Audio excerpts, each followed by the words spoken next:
عيسى أن أقيموا الدين ولا تتفرقوا فيه كبر على المشركين ما تدعوهم إليه الله يجتبي إليه من يشاء ويهدي إليه الله يجتبي إليه من يشاء ويهدي إليه من يريد صدق الله مولانا العظيم.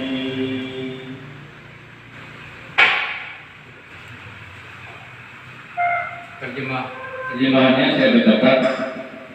Dan Allah telah mensyariatkan bukan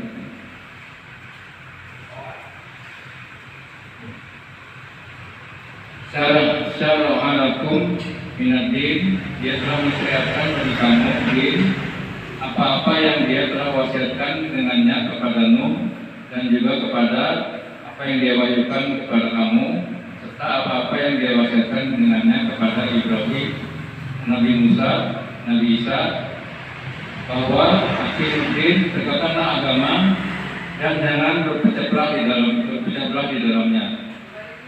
Sungguh berat bagi orang-orang musyrik apa-apa yang kamu ajak mereka kepadanya. Allah memberikan kepada orangnya siapa yang dia kehendaki, menunjukkan apa yang dia kehendaki, dan dia beri petunjuk kepada orang yang kembali kepadanya. Kata Allah